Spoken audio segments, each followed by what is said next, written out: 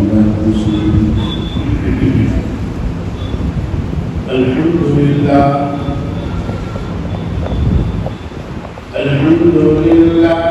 وحده والصلاة والسلام على من لا نبي بعده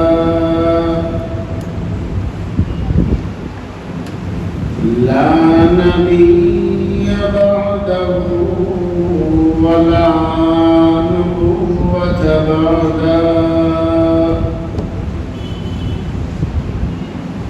ولا رسول بعده ولا رسالة بعده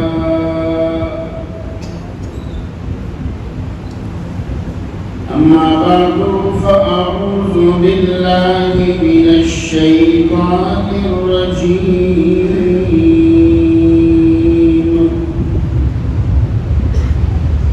بسم الله الرحمن الرحيم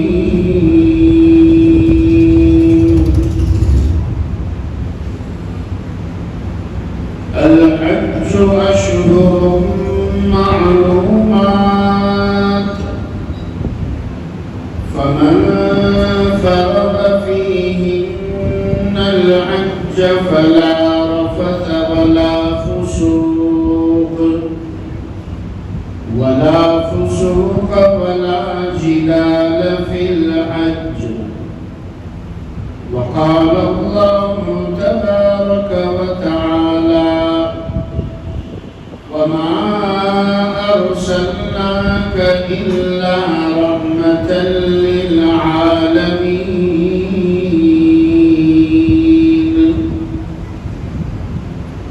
وقال الله تبارك وتعالى ألف لام ميم ذلك الكتاب لا ريب فيه هدى للمتقين صدق الله مولانا العظيم.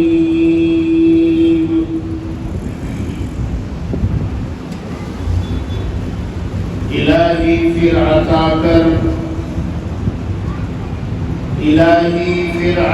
کر ہم کو ذوق درس قرآنی نہ ہو رسوا الہی اب تو یہ شان مسلمانی جو چھوڑا دامن قرآن ذلیل و خوار ہیں مسلم وہ ہندی ہو کہ ترکی ہو کہ مصری ہو کہ ایرانی جو چھوڑا دامن قرآن نتیجہ اس کا یہ دیکھا جہاں بانی جو کرتے ہیں وہ دربانی ہزاروں ذلتوں کا سامنا اور اپنا یہ عالم تمام اعمال شیطانی تمام افکار شیطانی.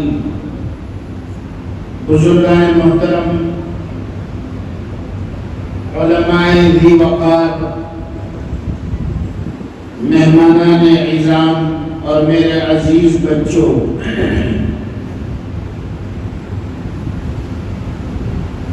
آج مسجد ابو بکر میں 4 خوش نصیب بچوں کی تکمیل حفظ قرآن کے موقع پر ہم لوگ یہاں جمع ہوئے ہیں. یہ بچے قابل مبارکباد ہیں. اتنا ہی نہیں کہ یہ بچے صرف ان کے والدین ان کے خاندان والے ان کے رشتہ دار سب قابل مبارک ہے کہ جن کو اللہ رب العزت نے اپنی ایک عظیم دولت سے سرفراز کر دیا، مالا مال کر دیا. چونکہ ہمارے یہاں پر ایک ماحول ہے، جگہ جگہ مسجد بچے حافظ ہوتے چلے آتے ہیں. اس لیے ہم اس نعمت کو جتنا قدر سے دیکھنا چاہیے، جتنا اس کا حق ادا کرنا چاہیے، ہم نہیں کر پاتے ہیں.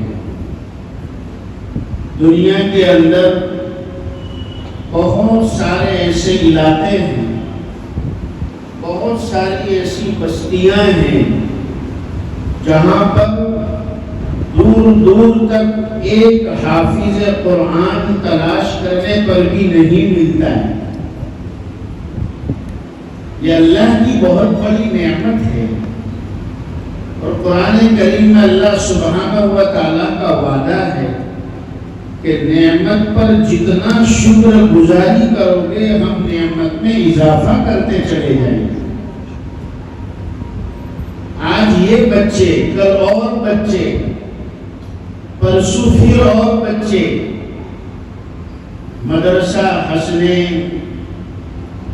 یہ تو ایک مدرسہ ہے، پتہ نہیں ایسے گودرا میں کتنے مدرسے ہوں گے، کتنی مسجدیں ہیں، کتنے حفظ کلاس ہیں، کتنے بچے صرف ایک شہر میں، ایک علاقے میں اللہ کے کلام کی دولت کو لینے کے لیے دن رات محنت کر رہے ہیں. ماشاءاللہ، یہ نعمت کی ہم قدر کریں گے، اللہ اس نعمت کو ہماری نسلوں میں باقی رکھے گا. میں بیان نہیں کروں گا، وقت اتنا نہیں ہے. 3 باتیں مجھے یاد پڑتی ہے کہ اس سے پہلے جب حاضری ہوئی تھی اس وقت بھی یہ 3 باتیں بتلائی تھی. آج بھی اسی 3 باتوں کو ریپیٹ کرنا چاہتا ہوں. اللہ سبحانہ و تعالیٰ نے جتنی بھی دنیا میں قومیں آئی، جتنے بھی لوگ آئے، اللہ سبحانہ و تعالیٰ نے ان قوموں کو 3 مرکز عطا فرمائے. ہر قوم کو، ہر نبی کی امت کو 3 مرکز اللہ نے عطا فرمائے. پہلا مرکز علمی مرکز، دوسرا مرکز عملی مرکز، اور تیسرا مرکز جمہوری مرکز. ہر نبی کی امت کو اللہ سبحانہ و تعالیٰ نے یہ 3 مراکز عطا فرمائے. علمی مرکز آسمانی کتاب کی شکل میں، جس سے علم حاصل کرے، جس سے انسان اپنی زندگی کی راہ درست کرے، جس کے ذریعے رہبری حاصل کرے. نور الہی جس سے جہالت کے اندھیروں میں علم کا نور مل جائے. ایک علمی مرکز آسمانی کتاب کے ذریعے اللہ نے عطا فرمایا. دوسرا مرکز عملی مرکز، نبی جو اس قوم کے طرف نبی بھیجے گئے، پیغمبر بھیجے گئے، وہ نبی عملی مرکز بنا کر بھیجے گئے. یہ بہت سادی، آسان، سمپل، سیدھی بات ہے اور بیسک بات ہے. ہر نبی اور ہر امت کو اللہ نے یہ 3 مرکز دیے. علمی مرکز کتابیں آسمانی کتاب کی شکل میں، عملی مرکز نبی کی ذات کی شکل میں، اور نمبر 3 جمہوری مرکز قبلے کی شکل میں،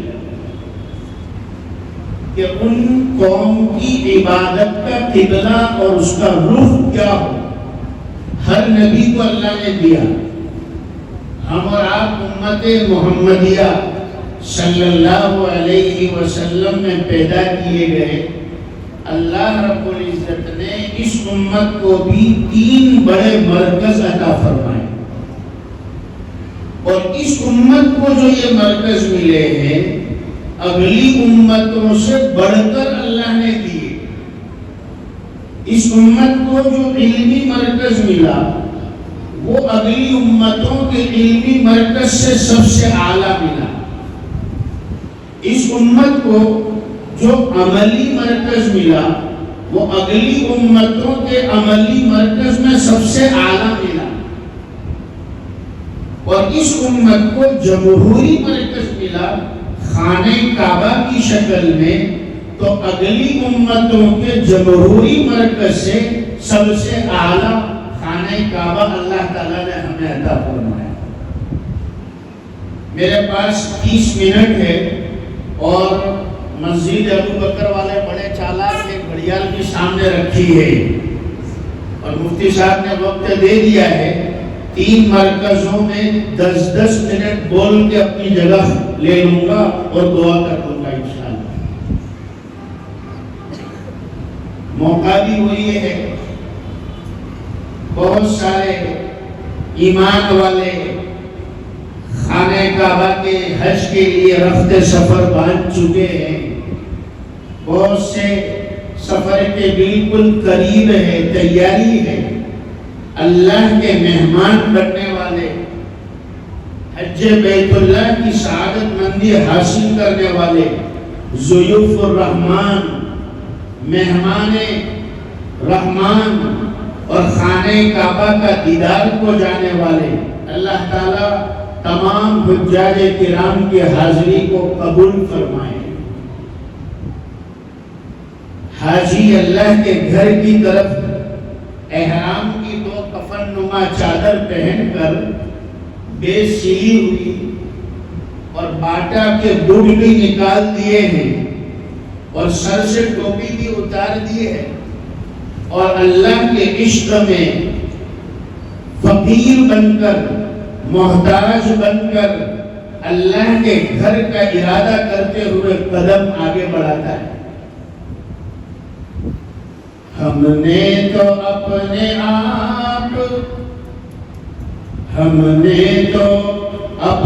آپ گریباں کیا ہے چاک، ہم نے تو اپنے آپ گریباں کیا ہے چاک، اس کو سیاہ سیاہ نہ سیاہ اب کسی کو کیا۔ ہم نے یہ حالت اللہ کے عشق میں بنائی ہے، ہم نے اللہ کے نام پر بے سلی ہوئی کفن نما 2 چادر پہنی ہے، چاہے زمانہ ہنسے تو ہنسے، کسی کا آستانہ اونچا ہے اتنا، کسی کا آستانہ اونچا ہے اتنا کہ سر جھک کر بھی اونچا ہی رہے گا، اور ہنسے جانے سے جب تک تم ڈرو گے زمانہ تم پہ ہنستا ہی رہے گا۔ اگر ہنسے جانے سے ڈرو گے، میں نے حاجیوں کے جوڑ میں بھی کہا تھا، یہاں بھی کہہ دو 1-2 بات، ہو سکتا ہے کہ ہمارے اس مجمع میں کوئی ایسے خوش نصیب احباب ہو جو اس سال سفر بیت اللہ پر جانے والے ہو۔ سب سے پہلا حاجی جو کام کرتا ہے احرام باندھنے کا، اور ہمارا حال کیا ہے؟ ہم احرام کا غسل کرتے ہیں اپنے شہر سے، اپنے گھر سے، غسل یہاں کرتے ہیں، احرام پہنتے ہیں ایئرپورٹ جا کر، احرام پہنتے ہیں ایئرپورٹ جا کر، اور نیت کرتے ہیں پلین میں بیٹھ کر۔ میرے اور آپ کے آقا صلی اللہ علیہ وسلم نے جب بھی حج یا عمرے کا ارادہ فرمایا، ایک ہی جگہ پر غسل کیا، وہیں پر احرام پہنا، وہیں احرام کی 2 رکعت نفل ادا کی، اور پھر وہی نیت فرمائی، اس کے بعد تلبیہ پڑھا۔ یہ سارے کام آقا نے ایک ساتھ کیے۔ حاجی صاحبان جو اللہ کے عشق میں جاتے ہیں، اپنے گھر سے ہی احرام پہن کر نکلے، 2-4 گھنٹے احرام زیادہ ہو جائے گا، کوئی مشکل نہیں ہے، مگر ثواب کا میٹر ہمارا یہیں سے شروع ہوگا۔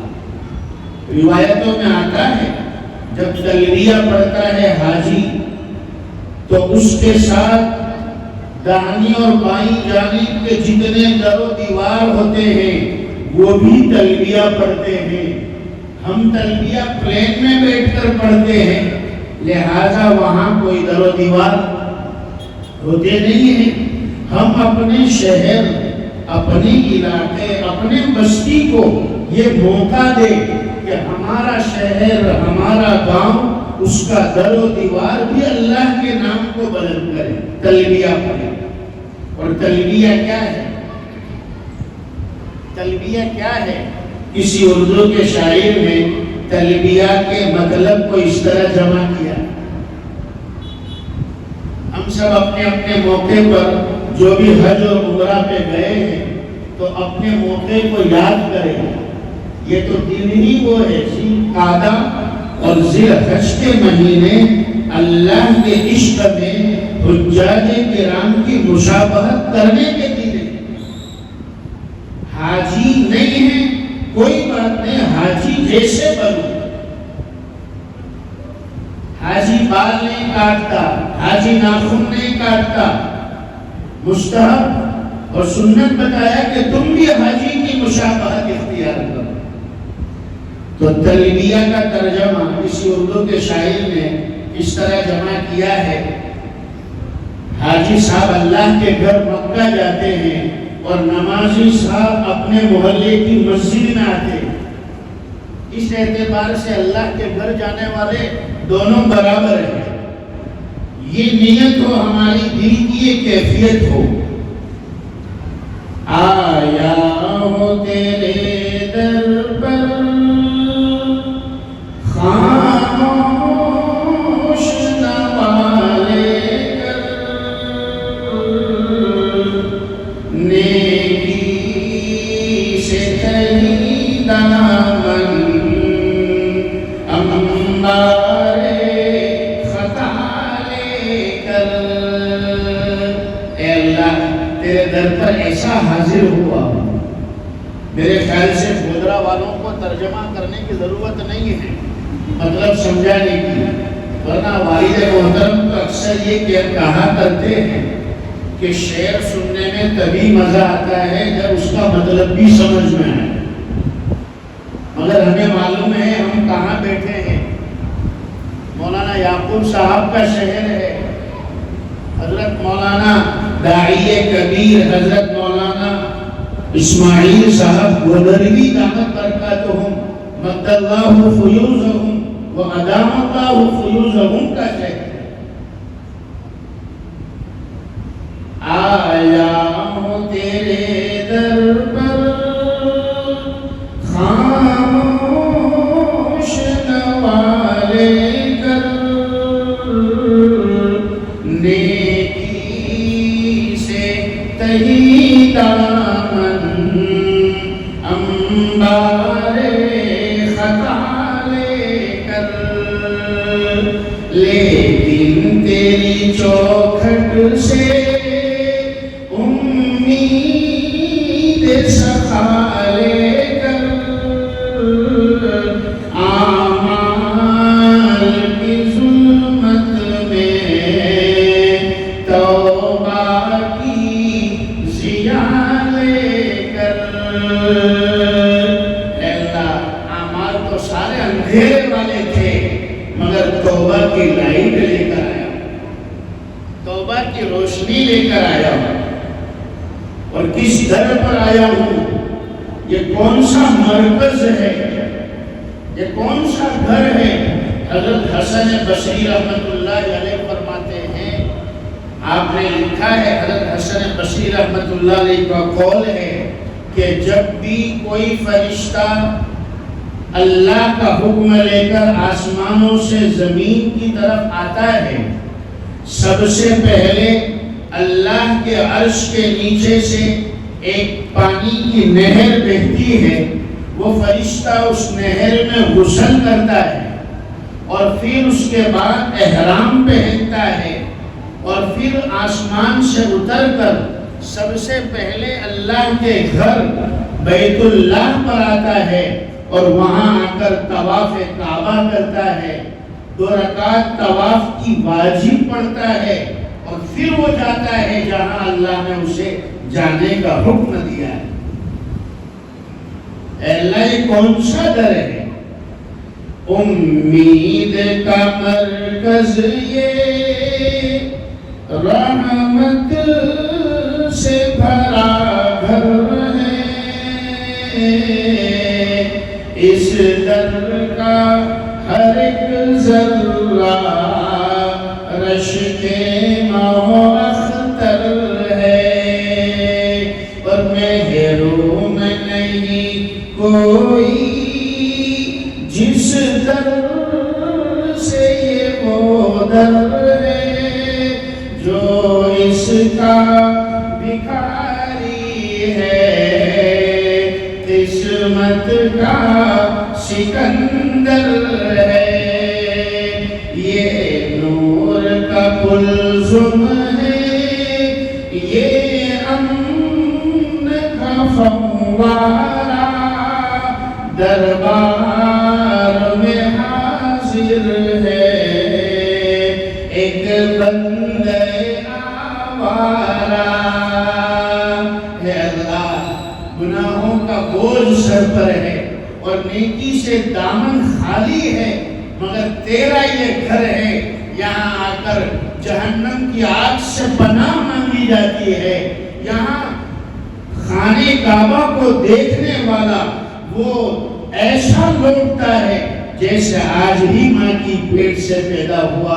اے اللہ، میں ایسے در پر آیا ہوں، میری حاضری کو قبول فرما۔ ایک تو یہ مرکز ہے، جمہوری مرکز، میں اپنی بات کو شارٹ کر لوں۔ نمبر 2 ہے عملی مرکز، یعنی جناب نبی کریم صلی اللہ علیہ وسلم کی ذات گرامی۔ اللہ نے ہر امت کو عملی مرکز نبی کی شکل میں دیا، اور اس امت کو جو نبی عطا فرمائے وہ اگلی امتوں کے مرکز سے سب سے افضل مرکز عطا فرمائے۔ مدینہ المنورہ میرے آقا کا شہر، وہاں رحمت والے نبی آرام فرما رہے ہیں۔ میں حضرت کی شان میں اور کچھ کہنا چاہتا تھا، مگر بھیاد مجھے اجازت نہیں دے رہی ہے، اس لیے میں اسی پر اپنی بات کو ختم کر لوں گا، اکتفا کر لوں گا۔ ہمارے آج کے دائی جناب حضرت مفتی صادق صاحب سمول، انہوں نے درخواست کی ہے کہ آپ کی ایک جو نعت ہے اِنَّا أَعْطَيْنَاكَ الْكَوْثَرَ، وہ اس کے 2 شعر حضور کی شان میں وہ بھی سنا دیے جائے، تو میں آپ آقا کی شان میں بس یہ 2 شعر سنانے پر اکتفا کر لوں گا۔ جیسے حاجی اللہ کے در پر جاتا ہے، اس کے بعد رسول اللہ صلی اللہ علیہ وسلم کے روضے پر پہنچتا ہے۔ میرے اور آپ کے آقا کا روزہ کون سا روزہ ہے؟ ہم دیکھتے ہیں، ہماری آنکھیں دیکھتی ہے کہ وہاں صرف انسان ہیں جو صلاۃ و سلام پڑھ رہے ہیں، حالانکہ وہاں اللہ کی ساری مخلوق آتی ہے، ساری مخلوق ہوتی ہے۔ شاعر اسی کو کہتا ہے، کیا حور ملک، کیا حور ملک، کیا جن و بشر، کیا حور ملک، کیا جن و بشر، دیتے ہیں سلامی روزے پر، کیا حور ملک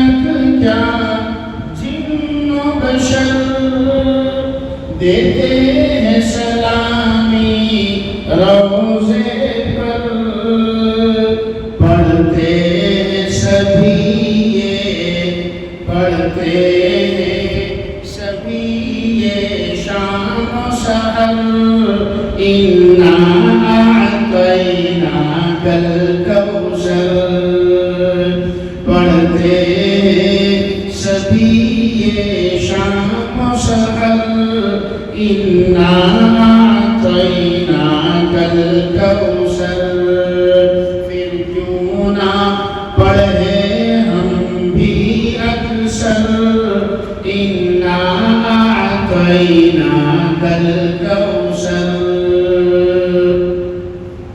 اللہ نے میرے اور آپ کے آقا کو کیا خوش نہیں کیا، وَمَا أَرْسَلْنَاكَ إِلَّا رَحْمَةً لِلْعَالَمِينَ، اسی کی طرف اشارہ کرتا ہے۔ آقا کو کیا خوش نہیں کیا، شاعر کہتا ہے مہمان کیا اللہ نے انہیں، مہمان کیا اللہ نے انہیں، کیا کیا نہ دیا اللہ نے انہیں،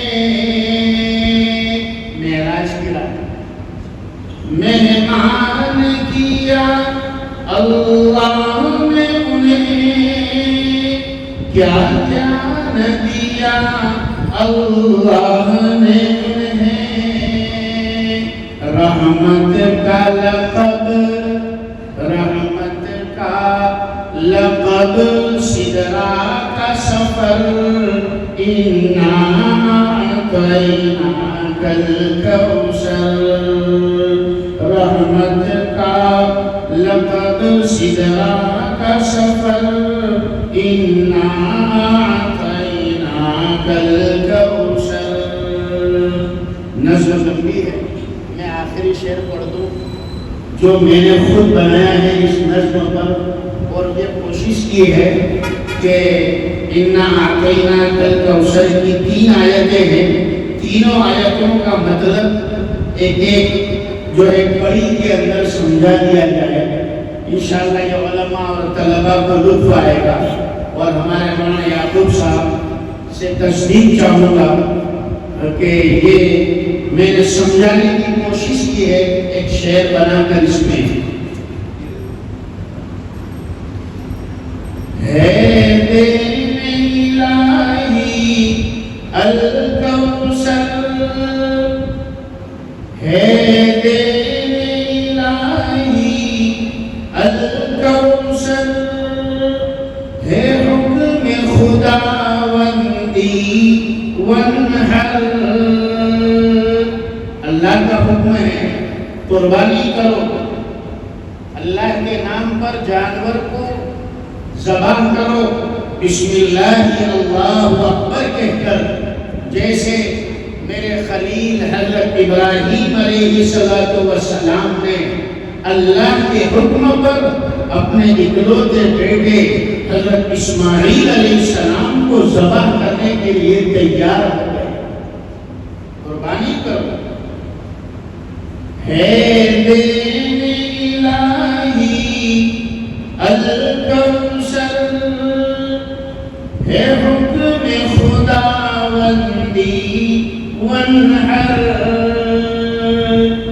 دشمن ہی نبی کا، دشمن ہی نبی کا ہے ابتر، اِنَّا أَعْطَيْنَاكَ الْكَوْثَرَ، دشمن ہی ہمارا ہے ابتر، اِنَّا أَعْطَيْنَاكَ الْكَوْثَرَ۔ اللہ کی لاٹھی میں گودرا والوں دیر ضرور ہے مگر ناانصافی نہیں۔ ہاں، ہمارے بڑوں کی دعا ہے اللہ باطل کو باطل سے ٹکرا دے، اندھیرے کو اندھیرے سے ٹکرا دے، اور اس پاک نبی کی امت کی تو حفاظت کر دے۔ دین کا کام چل رہا ہے، مسجد مسجدیں آباد ہے، مدرسوں میں بچے اللہ کا دین حاصل کر رہے ہیں، اللہ کے دین کی محنت ہو رہی ہے۔ اے اللہ تو باطل کو باطل سے ٹکرا دے، اندھیرے کو اندھیرے سے ٹکرا دے۔ اللہ کا نظام ہے، اللہ کا فیصلہ ہے۔ دشمنی تمہارا ہے اب تر، انا اعطیناک الکوثر، پھر کیوں نہ پڑھے ہم بھی اکثر، انا اعطیناک الکوثر۔ یہ دو مرکز، علمی مرکز اور عملی مرکز، اور نمبر 3 ایک جمہوری مرکز، ایک عملی مرکز، اور نمبر 3 علمی مرکز قرآن کریم۔ اللہ کی کتاب، آسمانی کتاب جو ان معصوم بچوں نے اپنے سینوں میں محفوظ کر لیا، یہ اللہ کا معجزہ اور اللہ کی قدرت نہیں تو اور کیا ہے، نبی کا معجزہ نہیں تو اور کیا ہے۔ در مختار کی ایک بات، بس اپنی بات کو ختم کر لوں، اصل مضمون پر آ جاؤ۔ در مختار میں لکھا ہے کچھ اعمال ایسے ہیں جن پر اللہ سبحانہ و تعالیٰ کی طرف سے ملنے کی 100% گارنٹی ہے، 100% اللہ کا وعدہ۔ کچھ اعمال کہ اللہ کی طرف سے وہ ملے گا، اس میں ایک عمل در مختار نے ایک عجیب بات لکھی ہے کہ جو انسان اپنے بچوں کو حافظ قرآن بنا لیتے ہیں، در مختار میں جو ماں باپ اپنی اولاد کو، میرے خیال سے مستورات بھی سن رہی ہے، اور اگر ابھی نہیں سن رہی ہے تو یہ چینل کے ذریعے سے ماشاءاللہ ہمارے سمیر اسٹوڈیو تو سامنے ہی بیٹھا ہے، اور گودرا میں تو ماشاءاللہ طرح طرح کے اسٹوڈیو ہے، علماء بھی ایک سے ایک بڑھ کر ہے، اور علماء کو ساتھ دینے والے، علماء کی آواز کو آگے تک پہنچانے والے بھی ایک سے بڑھ کر ایک ہے ماشاءاللہ۔ تو ان کے مادھیم سے، ان کے پلیٹ فارم سے کہنا چاہتا ہوں کہ جن ماں باپ کی اولاد حافظ قرآن بن جاتی ہے، جن کی اولاد، در مختار میں حضرت لکھتے ہیں کہ ان ماں باپ کا دنیا سے رخصت ہوتے وقت ایمان پر خاتمہ ہونا یقینی ہے۔ اللہ اکبر، کتنی بڑی بات ہے۔ دنیا ادھر سے ادھر ہو جائے مگر جو ماں باپ اپنی اولاد کو حافظ قرآن بنا لیتے ہیں، ان ماں باپ کا دنیا سے رخصت ہوتے وقت ایمان پر خاتمہ ہونا یقینی ہے، اللہ کا فیصلہ ہے۔ کیا وجہ؟ کوئی عالم، کوئی مفتی صاحب کوئی بات ایسے ہی نہیں کہتے، بہت بڑا دعویٰ ہے، یہ بہت بڑی بات ہے۔ کیا وجہ؟ حضرت لکھتے ہیں وجہ یہی ہے کہ اللہ کے لاڈلے نبی، تاجدار مدینہ احمد مصطفیٰ و محمد مصطفیٰ صلی اللہ علیہ وسلم نے فرمایا کل قیامت کے میدان میں ان حافظ قرآن کے ماں باپ کو ایسا نورانی تاج پہنایا جائے گا جس کی چمک کے آگے چاند اور سورج کی چمک کی پھیکی پڑ جائے گی۔ اسی حدیث کے تحت لکھا ہے اگر حافظ قرآن کے ماں باپ دنیا سے ایمان کی حالت میں رخصت نہ ہوتے تو قیامت کے میدان میں ان کے لیے آخرت میں کوئی حصہ نہیں تھا۔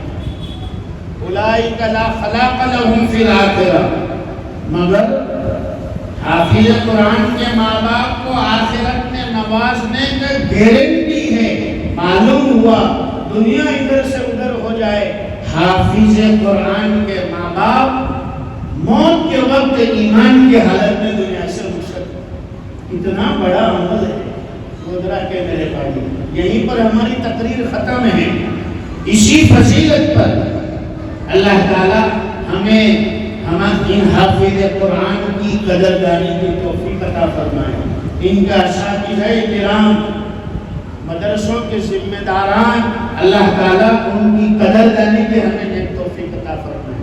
ایک بات تو حافظ قرآن کے لیے، ایک اور بات، یہی حافظ قرآن ایک سورت پڑھتے ہیں، سورہ مطففین۔ اللہ تعالیٰ ارشاد فرماتے ہیں وَيْلٌ لِّلْمُطَفِّفِينَ الَّذِينَ إِذَا اكْتَالُوا عَلَى النَّاسِ يَسْتَوْفُونَ وَإِذَا كَالُوهُمْ أَوْ وَزَنُوهُمْ يُخْسِرُونَ أَلَا يَظُنُّ أُولَٰئِكَ أَنَّهُم مَّبْعُوثُونَ۔ اللہ کہتے ہیں ہلاکت ہے ان لوگوں کے لیے جو ناپ تول میں کمی کرتے ہیں۔ ناپ تول میں کمی کرتے ہیں وہ کس طرح کہ جب خود کو لینا ہو تو پورا وصول کرتے ہیں، اور جب لوگوں کو دینا ہو تو اس کے اندر کمی کرتے ہیں، کٹوتی کرتے ہیں۔ وَيْلٌ لِّلْمُطَفِّفِينَ۔ علماء کرام نے اسی آیت کی تفسیر میں لکھا ہے یہاں صرف سودا کرنے والے، تجارت کرنے والے، بزنس کرنے والے ہی مراد نہیں ہیں، امت کا ہر ایک طبقہ مراد ہے۔ علماء، حفاظ بھی مراد ہے۔ اگر ہم یہ چاہتے ہیں کہ قوم ہماری عزت کرے، اگر ہم یہ چاہتے ہیں کہ قوم ہمیں وہ مرتبہ دے، وہ درجہ دے جو قرآن اور حدیث نے اہل علم کا بیان کیا ہے، تو فرمایا ہماری بھی ذمہ داری ہے کہ ہم بھی جب دینے کا نمبر آئے تو ہم بھی پورا توڑ کر دیں، کمی نہ کرے۔ لینا ہو تو زیادہ لے اور دینا ہو تو کم نہیں۔ ہماری بھی ذمہ داری ہے۔ اللہ نے اگر ہمیں قرآن کی دولت سے مالا مال کیا ہے، اس دولت کی قدر کرے، اس نعمت کی قدر کرے۔ اللہ تعالیٰ ان حافظ قرآن کو رات اور دن، جو انہوں نے بھی دعا مانگی ہے، رات اور دن قرآن کی تلاوت کے اللہ تعالیٰ موقع عطا فرمائے۔ میں ایک دو چھوٹی سی بات کہہ کر اپنی جگہ لے لیتا ہوں۔ ہمارے استادوں میں ایک استاد گزرے ہیں جو دارالعلوم بڑودہ کے شیخ الحدیث تھے۔ اس کے بعد پھر اللہ نے انہیں یورپ بلایا، انگلینڈ بلایا، اور انگلینڈ میں جو پورے یورپ کا مرکز ہے، پورے یورپ کا مرکز ڈیوسبری، ہم جاتے ہیں وہاں، ہمارا بیان ہوتا ہے الحمدللہ۔ پورے یورپ کا مرکز ڈیوسبری، وہاں کے دارالعلوم میں حضرت کو شیخ الحدیث بنایا گیا، اور آخری زندگی، آخری عمر تک وہی رہے۔ حضرت کی ایک بات، قرآن کریم کے پڑھنے کا شوق یہ بھی ایک نعمت ہے۔ جیسے حافظ قرآن ہو گئے، یہ اللہ کی نعمت ہے۔ اب قرآن کریم سے دوستی کرنا، قرآن کریم سے قریب ہو جانا، تو ہم اپنے بڑوں سے سیکھے۔ ہمارے استاد مکرم قرآن کریم حضرت مولانا، میں نے نام نہیں لیا، میں نام لے لوں، حضرت مولانا سید مصلح الدین صاحب بڑودری رحمت اللہ علیہ، حضرت مولانا سید مصلح الدین صاحب بڑودری، بڑودہ میں 1963 کے اندر ایک بہت بڑا، اس زمانے میں سورج گرہن ہوا تھا، تو حضرت کو قرآن کریم سے اتنا شغف تھا، آپ ظہر کی نماز کے جامع مسجد بڑودہ کے امام تھے، جامع مسجد کے ظہر کی نماز میں آئے، پوری مسجد بھری ہوئی تھی، اس لیے کہ سب کو پتا تھا کہ سورج گرہن کی نماز حضرت پڑھائیں گے۔ آپ نے کھڑے ہو کر اعلان کیا کہ میں، اور یہ وہ اس صدی کا سب سے بڑا سورج گرہن تھا، تقریباً 3 گھنٹے اور 25 منٹ کا، 2 بجے سے لے کر 5:25 تک، یعنی ظہر سے عصر تک کا پورا ٹائم۔ حضرت نے کھڑے ہو کر کہا میں 2 رکعت سورج گرہن کے پڑھانے والا ہوں، آپ میں سے جو بھی میرا ساتھ دینا چاہے میرے ساتھ کھڑے ہو جائے، اگر کھڑے کھڑے تھک جائے تو بیٹھ بھی جانا، پھر کھڑے ہو جانا، جیسے کہ آپ کی طاقت ہو۔ ظہر کی نماز کے بعد 2 رکعت جو ہے صلاۃ الخسوف کی نیت سے آپ نے جو ہے باندھ لی رکعت اور پڑھنا شروع کیا الف لام میم سے۔ پہلی رکعت میں پڑھتے گئے کتنا پڑھا؟ جہاں پہلا سجدہ آیا وہاں پر آپ نے پہلی رکعت ختم کی، 9 پارے پڑھے۔ لوگوں کا حال عجیب تھا، کوئی بیٹھ رہا ہے پھر اٹھ رہے ہیں، پھر بیٹھ رہے پھر اٹھ رہے، اور یہ اللہ کے بندے قرآن سے اتنا تعلق تو پڑھتے ہی جا رہے ہیں۔ اور ایک بات اور کہہ دوں، حالانکہ میرا وقت ختم ہو گیا، مگر ایک بات کہہ دوں، حضرت نے حفظ کیسے کیا تھا؟ شہر بڑودہ میں 29واں شعبان کا دن آ گیا، حافظ قرآن نہیں مل رہے، بہت دور دراز سے حافظ کو لے کر آئے، مسجدوں میں تراویح پڑھانے والے نہیں ملتے تھے، منت سماجت کر کے کہیں سے ایک حافظ صاحب لے آئے اور ان کو بتایا کہ آپ کو اس مسجد میں کل سے تراویح پڑھانی ہے۔ تو حافظ صاحب نے کہا کہ میں اکیلا ہوں، تراویح ضرور پڑھاؤں گا، مگر میری یہ شرط ہے کہ میرے پیچھے بھی کوئی حافظ قرآن سننے والا ہو۔ تو کہا ہماری بستی میں تو کوئی نہیں ہے، اور حضرت دیوبند سے فارغ ہو چکے تھے، عالم بن چکے تھے، مولانا سید مصلح الدین صاحب رحمۃ اللہ، مگر حافظ نہیں تھے، کوئی بھی نہیں ہے، تو میں تراویح نہیں پڑھاؤں گا۔ حضرت تک بات پہنچی تو حضرت نے فرمایا کہ انہیں کہہ دو کہ انشاءاللہ آپ کے پیچھے ایک حافظ روزانہ کھڑا رہے، آپ کا قرآن سنے گا۔ اچھا، لوگوں نے کہا کہ کون ہے؟ انہوں نے کہا کہ میں کھڑا ہو جاؤں گا۔ آپ تو حافظ نہیں ہو، کیسے آپ سنیں گے؟ کوئی بات نہیں، میں حفظ کروں گا روزانہ 1.25 پارہ، اور میں ہی خود پیچھے کھڑے رہ کر سنوں گا۔ 27 دن میں حضرت نے قرآن کریم کو حفظ کر لیا۔ یہ اللہ نے انسان کو میموری پاور دیا ہے۔